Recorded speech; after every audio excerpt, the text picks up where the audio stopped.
Engineer Mirza نے مفتی طارق مسعود کو on line live مناظرے کا چیلنج دے دیا ہے۔ انجینئر مرزا صاحب نے مفتی طارق مسعود کو ایک مرتبہ پھر چیلنج کر دیا ہے۔ اس میں کتنی حقیقت ہے یا ہو سکتی ہے؟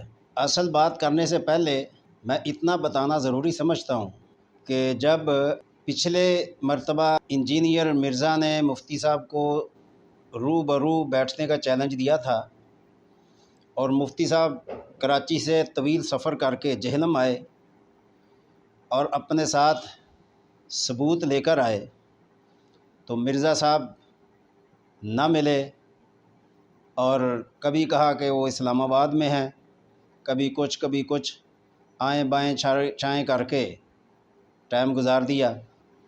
پورا دن مفتی صاحب جہلم میں رہے، پھر اپنے اوپر اور مفتی صاحب کے اوپر الزام تراشی کی کہ یہ تو پولیس کو مطلوب تھے اور یہ اور وہ، ان کے پیچھے تو پولیس لگی ہوئی ہے اور مجھے پتہ نہیں بدنام کرنے کے لیے آ گئے۔ بہرکیف وہ شوشہ ختم ہو گیا۔ اب سے کوئی 20 گھنٹے پہلے انجینئر مرزا نے مفتی طارق مسعود کو آن لائن لائیو مناظرے کا چیلنج دے دیا ہے۔ میں علی مرزا سے یہ کہنا چاہتا ہوں کہ جب آدمی ڈوبنے لگتا ہے تو ہاتھ پاؤں مارتا ہے۔ اگر آپ نے مفتی صاحب کے ساتھ بیٹھنا ہوتا تو پچھلا موقع آپ ضائع نہ کرتے۔ آپ مفتی صاحب کو ٹائم بتا دیتے کہ اتنے بجے میں اپنے اکیڈمی میں آؤں گا یا گھر آؤں گا، آپ اتنے بجے تشریف لے آئیں۔ اب دوسری مرتبہ آپ نے جب مفتی صاحب کا وہ کلپ سنا ہے حضرت امیر معاویہ رضی اللہ تعالیٰ عنہ والا، اس کلپ میں یا اس کلپ کو سننے کے بعد آپ کی جو غیرت ہے اور غیرت کی چنگاری جو ہے اس نے شعلہ مارا ہے، یا آپ نے کچھ محسوس کیا ہے کہ میں مفتی صاحب کو پھر چیلنج کروں، تو یہی میرے خیال میں یہی وجہ بنی ہے کہ آپ نے مفتی صاحب کو چیلنج دیا اور حضرت امیر معاویہ رضی اللہ تعالیٰ عنہ کے بارے میں چیلنج دیا ہے۔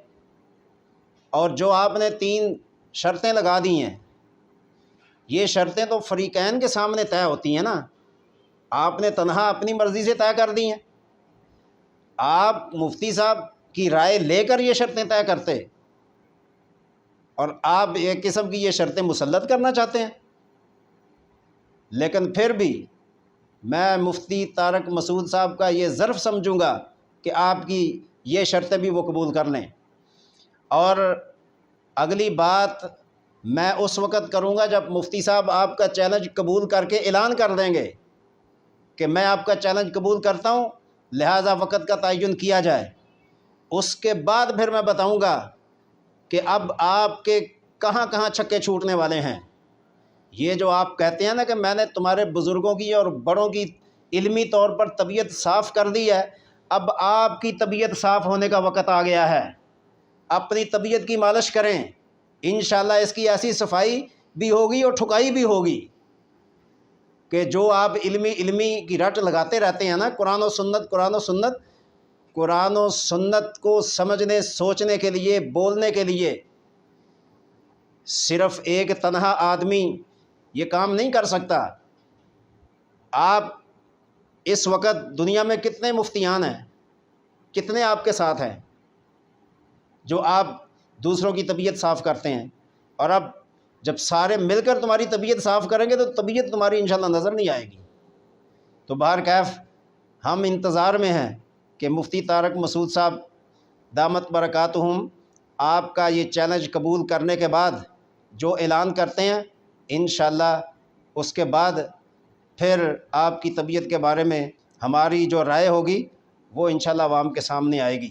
اور یہ جو آپ نے کہا کہ عوام فیصلہ کریں گے، بھئی عوام کو کیا پتہ آپ کیا بونگیاں مارتے ہیں؟ یہ خواص بھی فیصلہ کریں گے، جو قرآن و سنت کو سمجھنے والے ہیں وہ فیصلہ کریں گے۔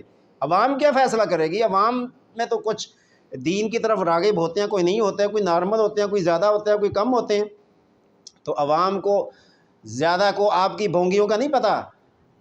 انشاءاللہ یہ خواص بھی فیصلہ کریں گے، اور ان خواص کی برکت سے عوام بھی یہ فیصلہ کریں گے کہ واقعی تمہاری جو بونگیاں ہیں اسلام کے بارے میں وہ انشاءاللہ آشکارا ہو کر رہیں گی۔